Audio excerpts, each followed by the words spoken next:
All right, so let's take a look at this door. So supposedly it doesn't open up. See how the locks work. Okay, so the lock doesn't even work on this guy here, which is kind of cool. That guy doesn't move. The back one's trying. And that one's trying. So yeah, the actuators are pretty tired. And really sometimes when you have one bad one, it can create a problem where the other ones won't work. So okay, so the switch has got power and everything like that. The door doesn't open. Manually unlock it, and it doesn't really. It's a little bound up. Look. All right, something's definitely going on inside that door. So I'm gonna assume it does that on the outside too. We'll go check that out real quick. That's unlocked. Alright, that's unlocked, kind of. Yeah, there's something definitely going on with the mechanism. I have to kind of keep it kind of turned. You can see how this key's all twisted up too. Whew. Check that out. Alright. Anyways, so yeah, gonna have to go in here and I'll take the door panel off and find out what's going on in here. More than likely gonna need a lock actuator. This door panel has seen better days. It's got a 2000 Camry, and as you can tell, it used to be green and it's kind of white. So definitely a little bit of under the hood. I was looking, there's a little bit of front end damage up there. So that means it's been in an accident once or twice. And when it comes to wiring, accidents in wiring, whew, can lead you down a road of crazy repair, never-ending diagnoses. Yeah, so sometimes the wiring might not even be hooked up here. It might not be hooked up here. There's a connector right in here. It might not be hooked up, so you might have to check that. I don't think that's the case in this thing. I think we just got some failed components and some binding up linkages. I think that's what's going on.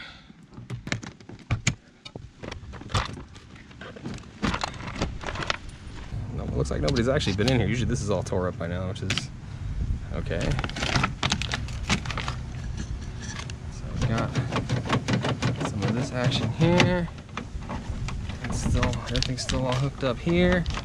A lot of times the plastic will get brittle and old right here. Things will stop working. You can kind of see how that's starting to break right there. You can see how it's getting kind of cracked.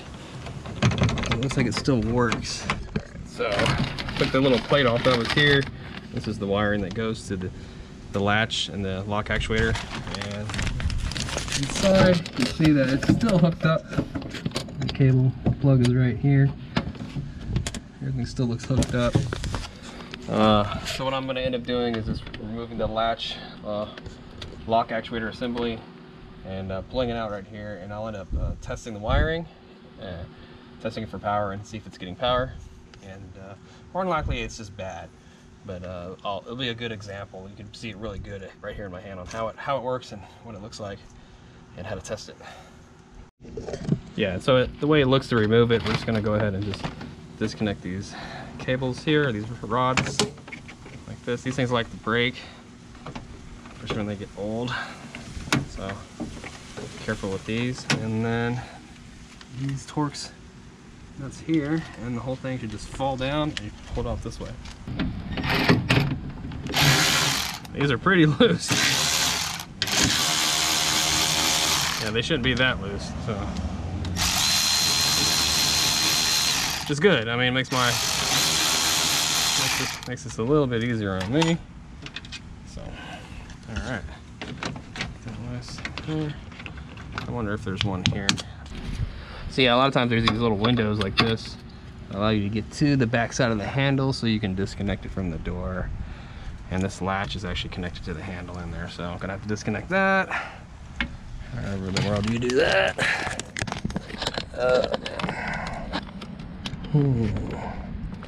So it uses a rod, you can see it in here.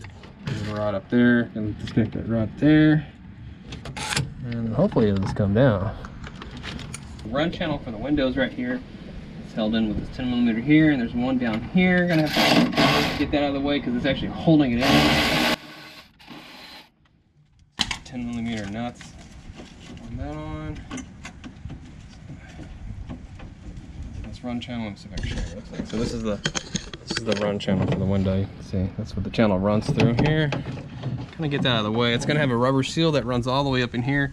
You really don't want to try to pull these out and disconnect them, because sometimes they're two pieces right here and they're kind of hard to put back together, right?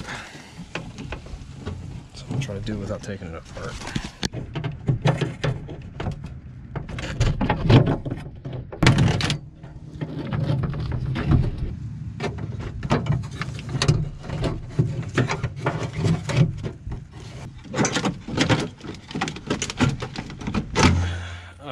Alright, there you go.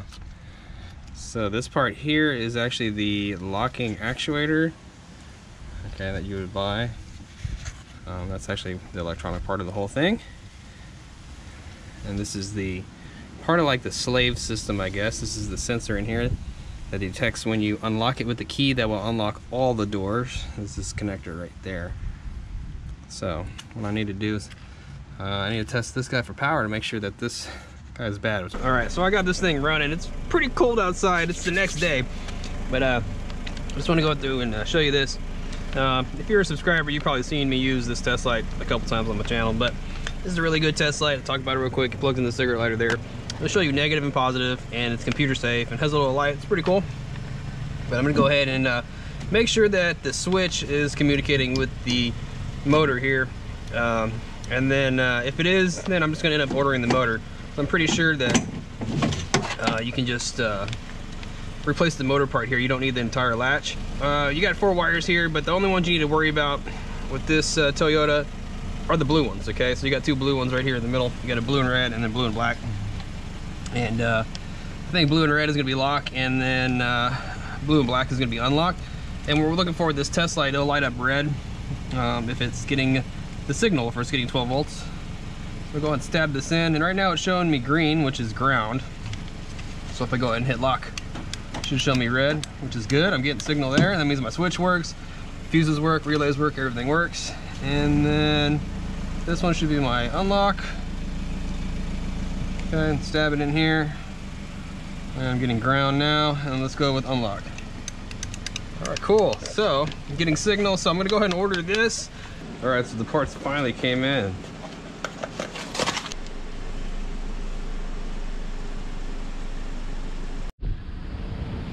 It is gross outside today. It is cold and wet and raining. Sorry, I got the car on. Making a bunch of noise, but it's freezing and it's raining.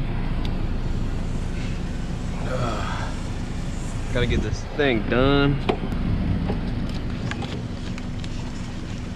How do you do this? I don't remember. It's these guys here. I hope to God it's these.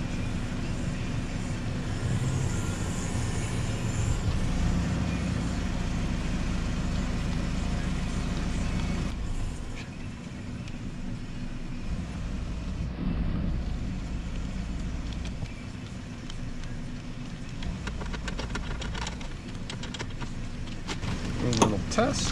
Let's see here.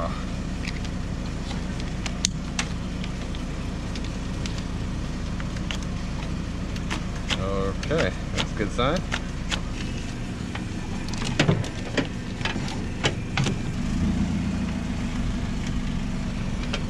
My hands are so cold. Oh man, my fingers don't work.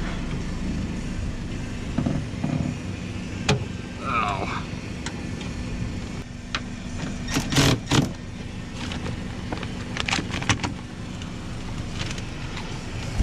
Let's test this garbage. All right, let's see if this junk works. Lock. All right, unlock, open, close, lock, still locked, unlock, cool.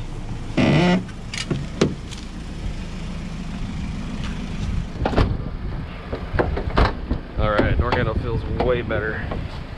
Get my butt back in here. Oh.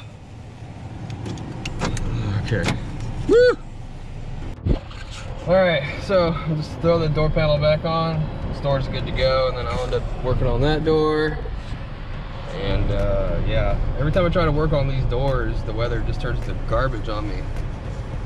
But yeah, I hope the video was kind of entertaining. I know this is probably one of my most boring videos ever. But if you want to, you know, replace some door lock actuators on a Toyota, it's that simple. It's pretty simple. So if you enjoyed the video, do me a favor and hit the thumbs up or thumbs up. And you guys take care, be safe, and have a great weekend. Later, guys.